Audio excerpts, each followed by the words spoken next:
Good morning to all. Please subscribe the channel and press the bell icon for more video updates. Today is 3rd December of 2020 and it's a Thursday today. चलिए आज analysis शुरू करने से पहले कुछ questions पूछ लेते हैं, आप उनका जवाब कमेंट सेक्शन में दें। जैसे पहला क्वेश्चन है, आर्टिकल 21 क्या डिफाइन करता है? आर्टिकल 21 क्या डिफाइन करता है, ये आपको कमेंट सेक्शन में बताना है।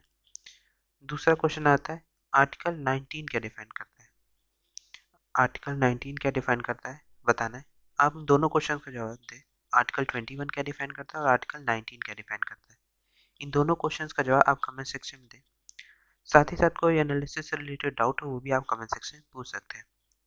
आप लोग प्लीज़ क्या कहते हैं, इस वीडियो को लाइक ज़रूर करें। अगर आपको अच्छा लगा तो वीडियो को लाइक ज़रूर करें। चलिए आज की एनालिसिस शुरू करते हैं। हमारे टेलीग्राम चैनल को भी आप सब्सक्राइब कर सकते हैं, क्वेश्चन आर 247 या इस लोगों के साथ चैनल को सब्सक्राइब कर सकते हैं, या तो डिस्क्रिप्शन पर लिंक दी हुई है उस पर क्लिक करके आप टेलीग्राम को डायरेक्ट हो जाएंगे, वहाँ पर जाकर आप हमारे चैनल को सब्सक्राइब कर सकते हैं, जहाँ पर आपको क्या कहते हैं जो एनालिसिस से रिलेटेड टॉपिक्स रहते हैं उनकी पीडीएफ्स आपको यहाँ पर मिलती रहेंगी। साथ ही साथ वीडियो अपडेट्स, कोई भी नया आएगा वीडियो तो वो भी आपको यहाँ पे मिलता रहेगा। चलिए आप इस चैनल को सब्सक्राइब कर लें, इसको भी। चलिए आज की पहली न्यूज़ देखते हैं। आज की पहली न्यूज़ आती है, India will not accept less than bottom line in talks with China. कि इंडिया ने कहा है कि वो कम नहीं लेंगे जितना बात हो रही है, दोनों कंट्रीज के बीच में टॉक्स चल रही है एलएसी पे, लाइन ऑफ एक्चुअल कंट्रोल पर जो डिस्प्यूट चला उसके लिए। उस पर एक्सटर्नल अफेयर्स मिनिस्टर जो हमारे हैं एस जयशंकर, उन्होंने इंडिकेट किया कि जो मिलिट्री लेवल टॉक हो रही है या जो क्या कहते हैं टॉक हो रही है दोनों कंट्रीज के बीच में एलएसी पर, तो हम उसको नॉर्मल कंडीशंस ले रहे हैं और हम कुछ कम नहीं लेंगे। क्या कहते हैं कि हम कम में मान जाए, ऐसा कुछ नहीं होगा। हम पूरी लड़ाई लड़ेंगे और क्या कहते हैं जिस तरह से टॉक बात करने से जो क्या कहते हैं हम डिस्प्यूट को कंट्रोल कर सके, हम करने की कोशिश करेंगे। उन्होंने ये भी कहा जैसे सम मिलिट्री स्टैंड ऑफ हुआ था जब अरुणाचल प्रदेश में स्लम डोरंग चू में 1986 में, जिसमें 9 साल लग गए थे उस इशू को रिजॉल्व करने में, तो उस तरह हम भी इस इशू को क्या कहते हैं जितना समय लग जाए, लेकिन हम उस इशू को जाने नहीं देंगे कि हम उन्हें दे दें कि वो एरिया आप ले लीजिए, हम पीछे लाइन कर लेते हैं अपनी बॉर्डर लाइन। तो ऐसा कुछ नहीं करेंगे। तो ऐसा एस जयशंकर हमारे जो एक्सटर्नल अफेयर्स मिनिस्टर हैं उनका कहना है। तो हम लोग देख लेते हैं एलएसी को, अलग से देख लेते हैं LAC, line of actual control को। एलएसी क्या कहते हैं, एलएसी इंडिया चाइना बॉर्डर है। इंडिया चाइना बॉर्डर जो शेयर करती है 3488 किलोमीटर लॉन्ग बाउंड्री, जो पूरी इंटायर बाउंड्री है पूरी तरह से डिस्प्यूटेड है। जो दोनों कंट्रीज के बीच की बाउंड्री लाइन है उसे कहते हैं मैकमोहन लाइन, जो सन हेनरी मैकमोहन के नाम पे रखी गई थी। 1957 में जब अक्साई चीन जो एरिया है उसको चाइना ने ऑक्युपाई कर लिया था, फिर वहाँ पे रोड बना दी थी। फिर 1962 वॉर के बाद क्या कहते हैं कहा गया, दोनों कंट्रीज के बीच में बात हुई कि इस वॉर के बाद कि लाइन ऑफ एक्चुअल कंट्रोल बना दी जाए, जो एक मिलिट्री हेड लाइन होगी। इस इशू को रिजॉल्व करने के लिए भी कई बार कोशिश की गई, जैसे 1976 में दोनों के बीच में हाई लेवल बॉर्डर टॉक्स हुई, लेकिन कोई रिजल्ट नहीं आया। 1988 में राजीव गांधी चाइना गए थे, उन्होंने एक जॉइंट वर्किंग ग्रुप की बात की गई थी कि बॉर्डर प्रॉब्लम को रिजॉल्व करने के लिए। 1993 में एग्रीमेंट पास हुआ था maintenance of peace and tranquillity line of actual control पर। 1996 में एग्रीमेंट पास हुआ कॉन्फिडेंस बिल्डिंग मेजर्स का इन द मिलिट्री फील्ड। 2003 में भी दो स्पेशल रिप्रेजेंटेटिव टॉक हुई थी दोनों कंट्रीज के बीच में पॉलिटिकल सॉल्यूशन ढूंढने के लिए बॉर्डर डिस्प्यूट पर। 2009 तक दो स्पेशल रिप्रेजेंटेटिव अपॉइंट किए गए थे। 70 राउंड की टॉक हुई, लेकिन कोई रिजल्ट नहीं है। अभी रिसेंटली जो एनएसए के अजीत डोभाल हैं उनको अपॉइंट किया गया है स्पेशल एनवॉय, जो क्या कहते हैं इन तरह की बातें, ये टॉक्स होती है दोनों कंट्रीज के बीच में, उसको देखेंगे और करेंगे इंडिया की तरफ से। चलिए अगली न्यूज़ देखते हैं। अगली न्यूज़ आती है, farmers demand special session of parliament. की फार्मर्स का कहना है कि हमें स्पेशल सेशन ऑफ पार्लियामेंट हो और उसमें ये जो 3 फार्म बिल्स आए हैं इन्हें रिपील कर दिया जाए, वरना वो दिल्ली के जो जितने भी हाईवेज हैं जो इंटर करते हैं दिल्ली में, हम सबको ब्लॉक कर देंगे, ऐसा प्रोटेस्टर्स का कहना है।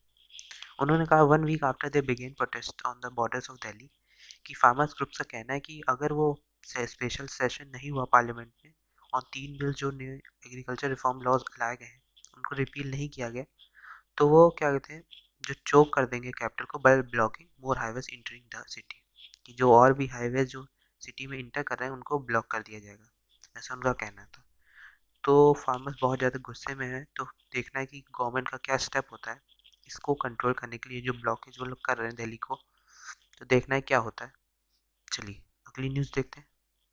अगली न्यूज़ आती है 2021 board exams will be in written mode. ऐसा सीबीएसई का कहना है कि जो 2021 के बोर्ड एग्जाम्स होंगे वो रिटन मोड में होंगे, ऐसा सीबीएसई ने बताया है।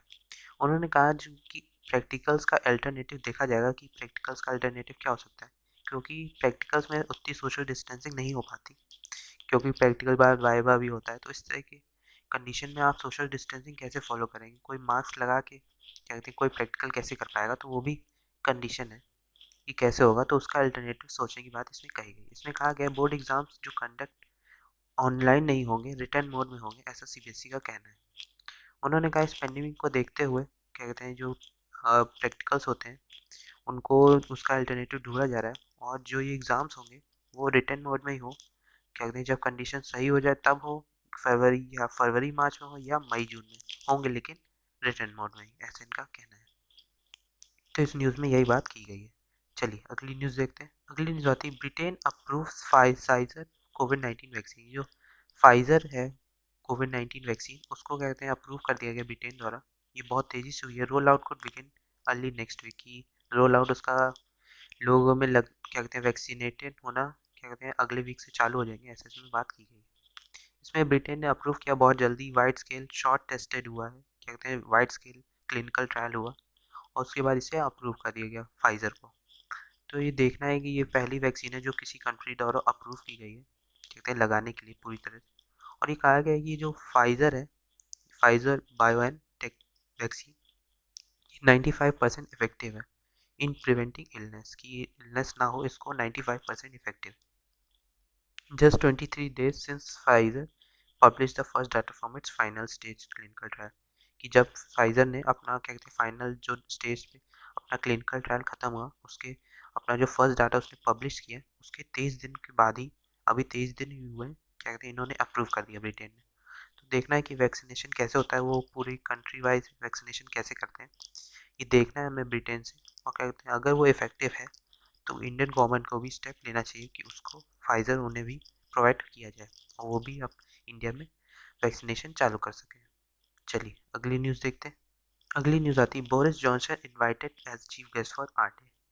क्योंकि बोरिस जॉनसन को इनवाइट किया गया रिपब्लिक डे के लिए, रिपब्लिक डे सेलिब्रेशन के लिए। जो यूके के प्राइम मिनिस्टर है बोरिस जॉनसन, अभी उनकी तरफ से रिजल्ट क्या कहते हैं उनका जो इनवाइट भेजी गई है अभी अप्रूवल नहीं आया है, लेकिन देखना है कि अभी भी डिसीजन अवेटेड है उनका।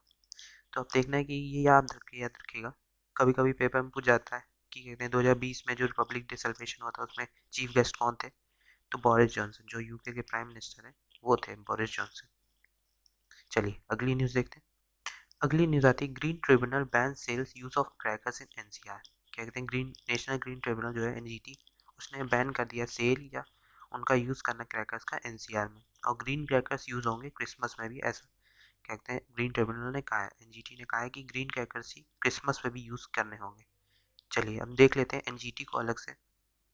जो एनजीटी आया है इसमें नेशनल ग्रीन ट्रिब्यूनल, इसको हम लोग अलग से देख लेते हैं।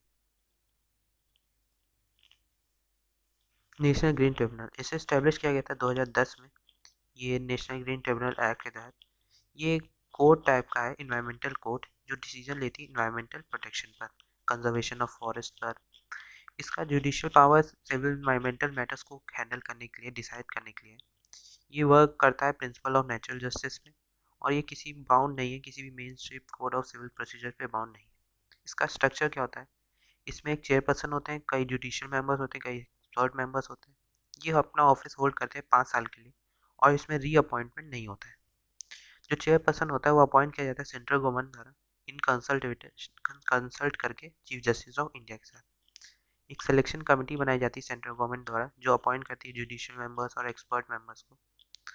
और एटलीस्ट 10 और maximum 20 full time judicial members और एक्सपर्ट मेंबर्स होते हैं, कोई डेपुटेशन में नहीं आते, कहते हैं फुल टाइम मेंबर्स होते हैं, अपॉइंट किए जाते हैं उसमें।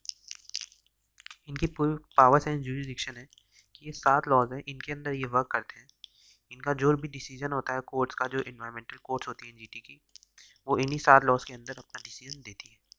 तो ये है एक है water prevention and control of pollution act 1974, the water prevention and control of pollution act 1977, the Forest Conservation Act 1980, the Air Prevention and Control of Pollution Act 1981, the Environment Protection Act 1986, the Public Liability Insurance Act 1991, the Biological Diversity Act 2002। ये 7 laws हैं जिनके अंदर NGT अपने decision देती है। चलिए अगली news देखते हैं। अगली न्यूज़ आती है, supreme court disagrees with UP plea to cut 2940 trees की। यूपी की जो प्ली आई है सुप्रीम कोर्ट में कि 2940 ट्रीज काट के वो नई सैपलिंग्स लगाएंगे, तो उन्होंने कहा कि saplings can't replace a 100-year old tree, कि सैपलिंग नए पेड़ लगाने से हम जो पुराने 100 साल पुराने पेड़ हैं उनकी हम भरपाई नहीं कर सकते, ऐसा सुप्रीम कोर्ट का कहना है। उन्होंने कहा सुप्रीम कोर्ट और वेडनेसडे कहा कि completely disagree with the UP government, जो उन्होंने रिक्वेस्ट की कि वो 2940 ट्रीज को काट दें कृष्णा गोवर्धन रोड प्रोजेक्ट जो है मथुरा में उसको बनाने के लिए। You can not fail thousand of trees in the name of Krishna, कि हम सिर्फ कृष्ण भगवान के नाम पे हम इतने पेड़ नहीं काट सकते। कहते हैं हम उनकी जगह नए सैपलिंग्स लगाएंगे तो जो पुराने पुराने पेड़ हैं जो बहुत लोग इफेक्ट हुए हैं उनसे, क्या कहते हैं कि मानते हैं कुछ पेड़ों को, तो उनको हम काट के नए पेड़ लगाएंगे तो क्या इफेक्ट होगा उसका, क्या कहते हैं कि हम उनकी भरपाई कैसे कर पाएंगे। जो पुराने पुराने पेड़ हैं, जो नए पौधे भी आप लगाएंगे वो कितने जन कहते हैं अगर कितने बड़े हो पाते हैं, कितने साल में बड़े हो पाते हैं, तो हम पूरी तरह से पेड़ों को काटे दे रहे हैं। तो इसमें कहा गया such an effect may not necessary be deleterious particularly, कि हाई स्पीड हाईवेज के लिए हम जो पेड़ हैं उनको हम बढ़ा नहीं सकते, काट नहीं सकते, पूरी तरह से हम ख़त्म नहीं कर सकते, डिफॉरेस्टेशन नहीं कर सकते। द कोर्ट ने यह भी कहा कि sapling somewhere is no effective compensation for the loss of 100-year old tree. एक सैपलिंग लगाना कहते हैं कंपनसेशन नहीं हो सकता किसी 100-year ओल्ड ट्री को काटने से, तो क्योंकि सैपलिंग से पेड़ बनने में बहुत सेंचुरी लग जाती है और आप पूरी तरह से एक तरह से वो इफेक्टिव री एफॉरेस्टेशन नहीं हो सकता।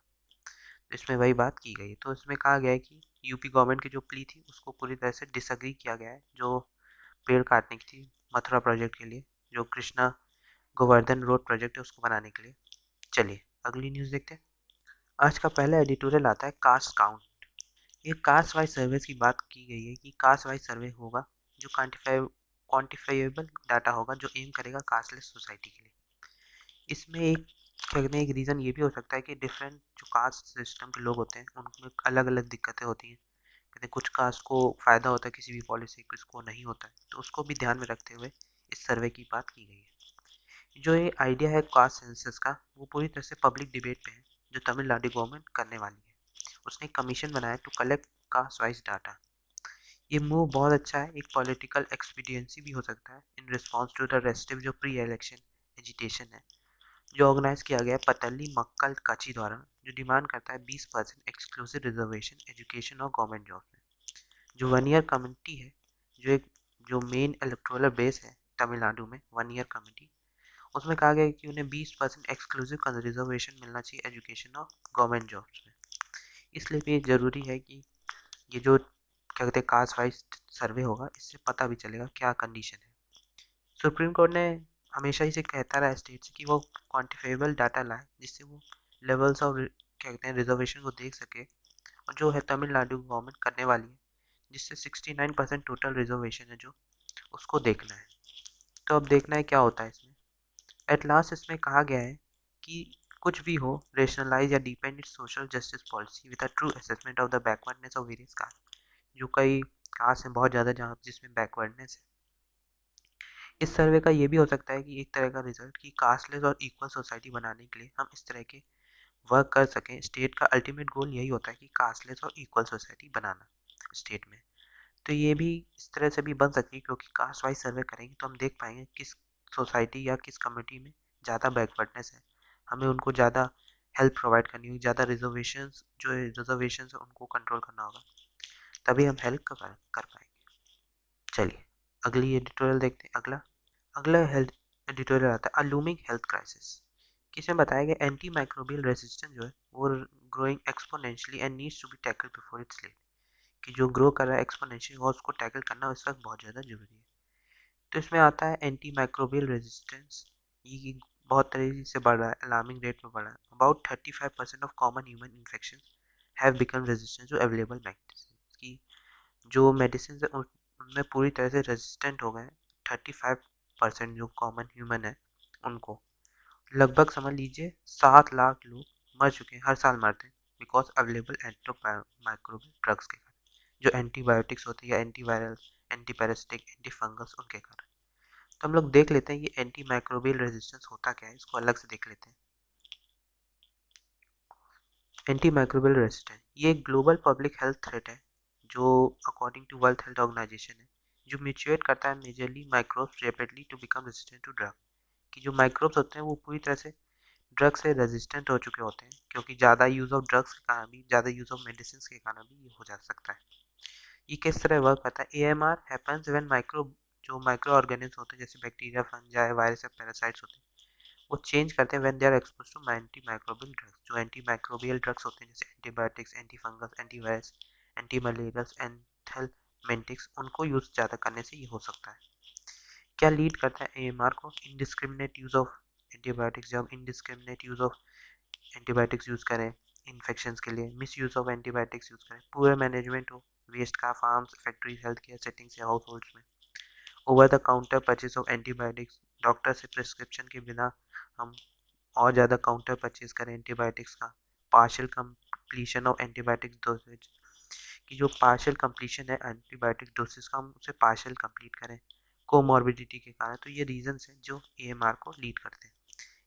एएमआर मतलब एंटीबायोटिक्स जो हम लोग यूज़ करते हैं उसको एक्सेसिव यूज़ करके, इनफेक्टिव यूज़ करके या विदाउट डॉक्टर प्रिस्क्रिप्शन के, ये लीड करता है एएमआर। एएमआर मतलब कि आपके जो माइक्रोब्स हैं अंदर बॉडी के, वो ड्रग से मेडिसिन से रेजिस्टेंट हो गए।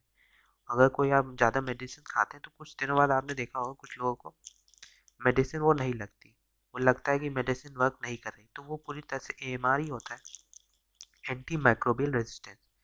अब जब आप इस तरह की कंडीशन बनाते हैं तो इस तरह का होता है। चलिए अगली अगली न्यूज़ आती है, install cameras and NIA CBI officer. ऐसा सुप्रीम कोर्ट ने कहा है कि हमारी इंटीग्रिटी बनाने के लिए, इंटीग्रिटी और डिग्निटी और लाइफ में लाने के लिए हमें ये ज़रूरी है कि एनआईए और सीबीआई में क्या कहते हैं, सेंट्रल एजेंसी जो हमारी है, नेशनल इन्वेस्टिगेशन एजेंसी और सेंट्रल ब्यूरो ऑफ इन्वेस्टिगेशन, वहाँ पे इंटरोगेशन के समय सीसीटीवी कैमरास और रिकॉर्डिंग इक्विपमेंट्स हो, जिससे इन फ्यूचर कोई रिपोर्ट मांगी जाए तो वो पूरी तरह से रिपोर्ट बना सके। ये सीसीटीवी और जो रिकॉर्डिंग इक्विपमेंट्स हैं, कोर्ट ने कहा कि would be use as a measure to protect the fundamental right to dignity and life, कि एक fundamental right to dignity and life को प्रोटेक्ट करने के लिए ये हो सकते हैं। चलिए अगली न्यूज़ देखते हैं। अगली न्यूज़ आती है, it's an open competition says Adityanath. CM जो हमारे यूपी के सीएम है, उनका कहना है कि पूरी तरह से एक open competition, we have not come here to take away anything. कि अभी वो मुंबई गए, उन्होंने जो क्या कहते हैं, उन्होंने कहा कि जो local Hindi film industry Noida में सेटअप की गई है, जहाँ पे गवर्नमेंट ने एलोकेट किया है 1000 एकड़ of for brand new film city, वहाँ पे कहा गया है कि हम मुंबई वो गए, उन्होंने कहा हम कुछ छीनने नहीं आए, जो वहाँ पर आना चाहे तो वहाँ आ सकता है, जो हमने नई लोकल हिंदी फिल्म इंडस्ट्री बनाई है। It is not a purse that it can be taken away, this is open competition. जिसको लगे कि वहाँ पे ज़्यादा सेफ वर्किंग एटमॉस्फेयर है, बेटर फैसिलिटीज़ है, सोशल सिक्योरिटी और इन्वायरमेंट है जहाँ पे इंडिविजुअल रह सकते हैं विदाउट डिस्क्रिमिनेशन, और जो अट्रैक्ट करेगा पीपल एंड इन्वेस्टमेंट को, तो वो क्या कहते हैं हमारे यहाँ नोएडा में आ सकते हैं। जो एक लोकल हिंदी फिल्म इंडस्ट्री हम बनाने जा रहे हैं, जो 1000 एकड़ लैंड में बनेगी, जिसको और एलोकेट किया गया है 1000 एकड़ लैंड में। चलिए अगली न्यूज़ देखते हैं। अगली न्यूज़ आती है, China buys first Indian rice in decade amid scarce supply. क्या कहते हैं कि चाइना ने कई डिकेट्स बाद इंडिया से राइस ली है, क्या कहते हैं इंपोर्ट की है, क्योंकि जो थाईलैंड, म्यांमार और वियतनाम है, और उन्होंने क्या कहते हैं उसकी सप्लाई, जो राइस की सप्लाई उसको टाइट कर दिया है, कि कुछ कंडीशन बना दी है, तो इसके कारण वहाँ से सप्लाई नहीं आ पा रही।